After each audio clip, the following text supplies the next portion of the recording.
ನೊಂದ ಜೀವಕ್ಕೆ ಮುರಿದ ಮನಸ್ಸಿಗೆ ಪ್ರಶ್ನೆಗಳಲ್ಲಿ ಸಿಲುಕಿದ ಜೀವನಕ್ಕೆ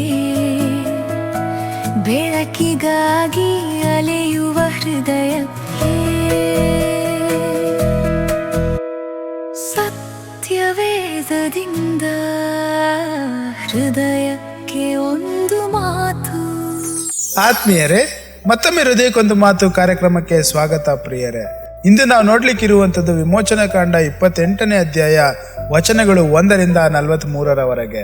ಕಳೆದ ಕೆಲವು ದಿನಗಳಿಂದ ನಾವು ದೇವರು ತನ್ನ ಜನರ ಮಧ್ಯದಲ್ಲಿ ವಾಸಿಸಲು ಸಿದ್ಧಪಡಿಸುತ್ತಿದ್ದ ಗುಡಾರದ ಬಗ್ಗೆ ಕಲಿತಿದ್ದೇವೆ. ಒಡಂಬಡಿಕೆಯ ಮಂಜೂಷೆ, ಕರುಣಾಸನ, ಪ್ರದರ್ಶನದ ರೊಟ್ಟಿಯ ಮೇಜು, ದೀಪಸ್ತಂಭ, ಪರದೆಗಳು ಮತ್ತು ಬಲಿಪೀಠದ ಬಗ್ಗೆ ನೋಡಿದ್ದೇವೆ. ಈಗ ಒಂದು ಸಹಜವಾದ ಪ್ರಶ್ನೆ ಎದುರಾಗುತ್ತದೆ ಪ್ರಿಯರೇ. ಈ ಪರಿಶುದ್ಧ ಸ್ಥಳದಲ್ಲಿ ಯಾರು ಸೇವೆ ಮಾಡುತ್ತಾರೆ ಎನ್ನುವಂತ ಒಂದು ಪ್ರಶ್ನೆ, ದೇವರ ಸನ್ನಿಧಿಯಲ್ಲಿ ಯಾರು ನಿಲ್ಲುತ್ತಾರೆ ಎನ್ನುವಂತ ಒಂದು ಪ್ರಶ್ನೆ, ಜನರ ಪರವಾಗಿ ಯಾರು ಮಧ್ಯವರ್ತಿಗಳಾಗಿ ಕಾರ್ಯನಿರ್ವಹಿಸುತ್ತಾರೆ ಎನ್ನುವಂತ ಒಂದು ಪ್ರಶ್ನೆ. ಪ್ರಿಯರೇ, ವಿಮೋಚನೆ ಕಾಂಡ 28ನೇ ಅಧ್ಯಾಯದಲ್ಲಿ ದೇವರು ಈ ಪ್ರಶ್ನೆಗಳಿಗೆ ಉತ್ತರವನ್ನ ನೀಡುತ್ತಾರೆ. ದೇವರು ಆರೋನ್ ಮತ್ತು ಅವನ ಪುತ್ರರನ್ನ ತನ್ನ ಸೇವೆಗೆ ಕರೆಯುತ್ತಾರೆ. ಅಧ್ಯಾಯದ ಆರಂಭದಲ್ಲಿಯೇ ದೇವರು ಮೋಶೆಗೆ ಹೇಳುತ್ತಾರೆ, ನಿನ್ನ ಸಹೋದರನಾದ ಆರೋನನನ್ನ ಮತ್ತು ಅವನ ಪುತ್ರರನ್ನ ನನ್ನ ಬಳಿಗೆ ಕರ್ಕೊಂಡು ಬಾ ಎಂಬುದಾಗಿ. ಇಲ್ಲಿ ನಾವು ಒಂದು ಮುಖ್ಯವಾಗಿರುವಂತಹ ಸತ್ಯವನ್ನ ನೋಡುತ್ತೇವೆ ಪ್ರಿಯರೇ. ಯಾಜಕತ್ವ ಮನುಷ್ಯನನ್ನ ತನ್ನಷ್ಟಕ್ಕೆ ತಾನೇ ಆಯ್ಕೆ ಮಾಡಿಕೊಳ್ಳುವ ಕೆಲಸವಲ್ಲ, ಅದು ದೇವರ ಕರೆಯ ಒಂದು ಫಲ. ದೇವರ ಸೇವೆಯು ಯಾವಾಗಲೂ ದೇವರ ಆಹ್ವಾನದಿಂದಲೇ ಆರಂಭವಾಗುತ್ತದೆ. ನಂತರ ದೇವರು ಯಾಜಕರ ವಸ್ತುಗಳ ಬಗ್ಗೆ ವಿವರವಾದ ಸೂಚನೆಗಳನ್ನ ಕೊಡುತ್ತಾರೆ. ಮೊದಲ ನೋಟಕ್ಕೆ ಇವು ಕೇವಲ ಬಟ್ಟೆಗಳ ವಿವರಣೆಯಂತೆ ಕಾಣಬಹುದು, ಆದರೆ ದೇವರು ಈ ವಸ್ತ್ರಗಳನ್ನ ಮಹಿಮೆ ಮತ್ತು ಸೌಂದರ್ಯಕ್ಕಾಗಿ ಮಾಡಬೇಕೆಂದು ಹೇಳುತ್ತಾರೆ. ಇದು ಯಾಜಕನ ವೈಯಕ್ತಿಕ ವೈಭವಕ್ಕಾಗಿ ಅಲ್ಲ ಪ್ರಿಯರೇ.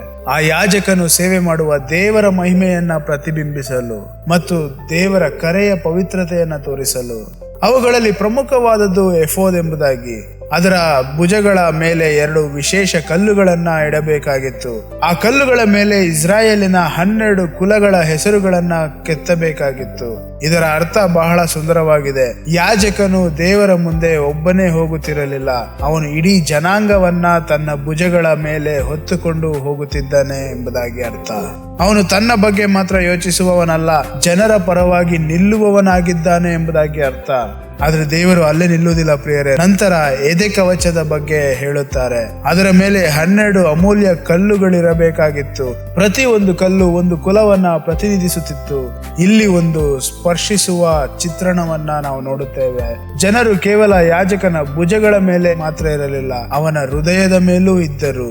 ಅಂದರೆ ನಿಜವಾದ ನಾಯಕತ್ವ ಕೇವಲ ಜವಾಬ್ದಾರಿಯನ್ನು ಹೊರುವುದಲ್ಲ, ಪ್ರೀತಿಯಿಂದ ಆ ಜವಾಬ್ದಾರಿಗಳನ್ನ ಹೊರುವುದಾಗಿದೆ. ಜನರನ್ನ ನೆನಪಿನಲ್ಲಿಡುವುದಾಗಿದೆ, ಅವರ ಹಿತಕ್ಕಾಗಿ ಕಾಳಜಿ ವಹಿಸುವುದಾಗಿದೆ. ಮುಂದೆ ಉರೀಮ್ ಮತ್ತು ತುಮೀಮ್ ಬಗ್ಗೆ ನಾವು ಓದುತ್ತೇವೆ. ಇವುಗಳ ಮೂಲಕ ದೇವರ ಚಿತ್ತವನ್ನ ವಿಚಾರಿಸಲಾಗುತ್ತಿತ್ತು. ಇವು ಹೇಗೆ ಕಾರ್ಯನಿರ್ವಹಿಸುತ್ತಿದ್ದವು ಎಂಬುದಾಗಿ ನಾವು ಸಂಪೂರ್ಣವಾಗಿ ತಿಳಿದಿಲ್ಲ, ಆದರೆ ಒಂದು ವಿಷಯ ಮಾತ್ರ ಸ್ಪಷ್ಟವಾಗಿದೆ. ದೇವರ ಜನರು ತಮ್ಮ ಜೀವನವನ್ನ ತಮ್ಮ ಜ್ಞಾನದಿಂದ ಮಾತ್ರ ನಡೆಸಬೇಕಾಗಿರಲಿಲ್ಲ, ಅವರು ದೇವರ ಮಾರ್ಗದರ್ಶನವನ್ನ ಹುಡುಕಬೇಕಾಗಿತ್ತು. ನಂತರ ಮಹಾಯಾಜಕನ ನೀಲಿ ಅಂಗಿಯ ಬಗ್ಗೆ ದೇವರು ವಿವರಿಸುತ್ತಾರೆ. ಅದರ ಅಂಚಿನಲ್ಲಿ ಬಂಗಾರದ ಗಂಟೆಗಳಿರಬೇಕಾಗಿತ್ತು. ಅವನು ದೇವರ ಸನ್ನಿಧಿಯಲ್ಲಿ ನಡೆಯುವಾಗ ಆ ಗಂಟೆಗಳ ಧ್ವನಿ ಕೇಳಿಸುತ್ತಿತ್ತು. ಇದು ಅವನು ದೇವರ ಮುಂದೆ ಸೇವೆ ಮಾಡುತ್ತಿದ್ದಾನೆ ಎಂಬುದರ ಸಂಕೇತವಾಗಿತ್ತು ಪ್ರಿಯರೇ. ಆದರೆ ಆ ಅಧ್ಯಾಯದ ಅತ್ಯಂತ ಮಹತ್ವದ ಭಾಗ ಬಹುಶಃ ತಲೆಯ ಮೇಲಿದ್ದ ಬಂಗಾರದ ಫಲಕವಾಗಿರಬಹುದು. ಅದರ ಮೇಲೆ ಬರೆಯಲ್ಪಟ್ಟಿದ್ದು ಯೆಹೋವನಿಗೆ ಪರಿಶುದ್ಧ ಎಂಬುದಾಗಿ, ಹೋಲಿನೆಸ್ ಟು ದ ಲಾರ್ಡ್ ಎಂಬುದಾಗಿ. ಈ ಒಂದು ವಾಕ್ಯವೇ ಯಾಜಕನ ಗುರುತನ್ನ ವಿವರಿಸುತ್ತದೆ ಪ್ರಿಯರೇ. ಅವನ ಗುರುತು ಅವನ ಸಾಮರ್ಥ್ಯದಲ್ಲಿರಲಿಲ್ಲ, ಅವನ ಅನುಭವದಲ್ಲಿರಲಿಲ್ಲ, ಅವನ ಸ್ಥಾನಮಾನದಲ್ಲಿರಲಿಲ್ಲ. ಅವನು ದೇವರಿಗೆ ಪ್ರತ್ಯೇಕಿಸಲ್ಪಟ್ಟವನಾಗಿದ್ದನು, ಅದೇ ಅವನ ಗುರುತು. ಇಡೀ ಅಧ್ಯಾಯವನ್ನ ಓದಿದಾಗ ಒಂದು ವಿಷಯ ಸ್ಪಷ್ಟವಾಗುತ್ತದೆ ಪ್ರಿಯರೇ.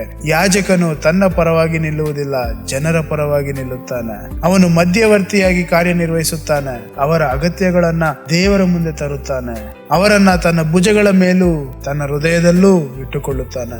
ಈ ಕಾರಣದಿಂದ ಈ ಅಧ್ಯಾಯವು ಮುಂದೆ ಬರುವ ದೊಡ್ಡ ಸತ್ಯದ ಕಡೆಗೆ ನಮ್ಮನ್ನ ಕರೆದೊಯ್ಯುತ್ತದೆ. ನಂತರ ಸತ್ಯವೇದದಲ್ಲಿ ನಾವು ಒಬ್ಬ ಪರಿಪೂರ್ಣ ಮಹಾಯಾಜಕನನ್ನ ಅಂದರೆ ಯೇಸು ಕ್ರಿಸ್ತನನ್ನ ನೋಡುತ್ತೇವೆ. ಅವರು ತನ್ನ ಜನರನ್ನ ಸಂಪೂರ್ಣವಾಗಿ ಪ್ರತಿನಿಧಿಸುತ್ತಾರೆ. ಅವರನ್ನ ಎಂದಿಗೂ ಮರೆಯುವುದಿಲ್ಲ. ಅವರಿಗಾಗಿ ಮಧ್ಯಸ್ಥಿಕೆಯನ್ನ ವಹಿಸುವಂತವರಾಗಿದ್ದಾರೆ. ಆದರೆ ಪ್ರಿಯರೇ, ವಿಮೋಚನೆ ಕಾಂಡ 28ರಲ್ಲಿ ದೇವರು ತನ್ನ ಜನರಿಗೆ ಯಾಜಕತ್ವದ ಉದ್ದೇಶವನ್ನ ಮೊದಲು ಕಲಿಸುತ್ತಾ ಇದ್ದಾರೆ.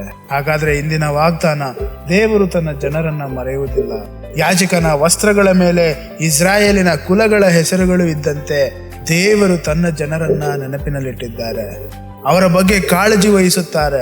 ಹಾಗಾದ್ರೆ ಇಂದು ಕೈಗೊಳ್ಳಬೇಕಾಗಿರುವಂತಹ ಆಜ್ಞೆ ಪ್ರಿಯರೇ, ದೇವರು ನಮಗೆ ಒಪ್ಪಿಸಿರುವವರಾಗಿ ನಿಷ್ಠೆಯಿಂದ ನಾವು ನಿಲ್ಲಬೇಕು. ನಮ್ಮ ಕುಟುಂಬಕ್ಕಾಗಿ, ನಮ್ಮ ಸ್ನೇಹಿತರಿಗಾಗಿ, ನಮ್ಮ ಸಭೆಗಾಗಿ ಪ್ರೀತಿಯಿಂದ ಪ್ರಾರ್ಥಿಸಬೇಕು. ಪ್ರೀತಿಯಿಂದ ನಾವು ಸೇವೆ ಮಾಡಬೇಕು ಮತ್ತು ಜವಾಬ್ದಾರಿಯನ್ನ ನಾವು ಹೊತ್ತುಕೊಳ್ಳಬೇಕು ಪ್ರಿಯರೇ. ಹಾಗಾದ್ರೆ ಇಂದು ಇದು ನೆನಪಿಟ್ಟುಕೊಳ್ಳೋಣ. ವಿಮೋಚನೆ ಕಾಂಡ 28 ನಮಗೆ ನಾಯಕತ್ವದ ಬಗ್ಗೆ ಒಂದು ಸುಂದರವಾದ ಪಾಠವನ್ನ ಕಲಿಸುತ್ತದೆ. ದೇವರ ದೃಷ್ಟಿಯಲ್ಲಿ ನಾಯಕತ್ವ ಅನ್ನುವಂಥದ್ದು ಅಧಿಕಾರವಲ್ಲ, ಅದು ಸೇವೆ. ಪ್ರತಿಷ್ಠೆಯಲ್ಲ, ಅದು ಜವಾಬ್ದಾರಿ. ಸ್ವಂತ ಯಶಸ್ಸಲ್ಲ, ಇತರರನ್ನ ಹೊರುವಂತ ಒಂದು ಮನಸ್ಸು. ಯಾಜಕನು ತನ್ನ ಜನರನ್ನ ಭುಜಗಳ ಮೇಲೂ ಹೃದಯದಲ್ಲಿಯೂ ಹೊತ್ತಿದ್ದನು. ಇಂದು ದೇವರು ನಮಗೂ ಅದೇ ರೀತಿಯ ಹೃದಯಕ್ಕೋಸ್ಕರ ಕರೆಯುತ್ತಾ ಇದ್ದಾರೆ. ನಮ್ಮ ಸುತ್ತಲಿರುವವರನ್ನ ಪ್ರೀತಿಯಿಂದ ನೆನಪಿಸಿಕೊಳ್ಳುವ ಹೃದಯ, ಅವರಿಗಾಗಿ ಪ್ರಾರ್ಥಿಸುವಂತಹ ಹೃದಯ, ಅವರನ್ನ ನಮ್ಮ ಭುಜಗಳಲ್ಲಿ ಹೊರುವಂತಹ ಒಂದು ಹೃದಯ. ಅಲ್ಲಿ ನಿಜವಾದ ಆತ್ಮಿಕ ನಾಯಕತ್ವ ಆರಂಭವಾಗುತ್ತದೆ ಪ್ರಿಯರೇ. ಮತ್ತೆ ಮುಂದಿನ ಸಂಚಿಕೆಯಲ್ಲಿ ಭೇಟಿಯಾಗೋಣ. ಅಲ್ಲಿಯವರೆಗೂ ನಿಜವಾದ ಆತ್ಮಿಕ ನಾಯಕತ್ವ ಹೊಂದಿರುವಂತಹ ಹೃದಯ ನಮ್ಮದಾಗಿರಲಿ. ಆಮೇನ್. ದುಂದ ಜೀವಕ್ಕೆ, ಮುರಿದ ಮನಸ್ಸಿಗೆ ಬೆಳಕನ್ನು ಹುಡುಕುವ ಹೃದಯಕ್ಕೆ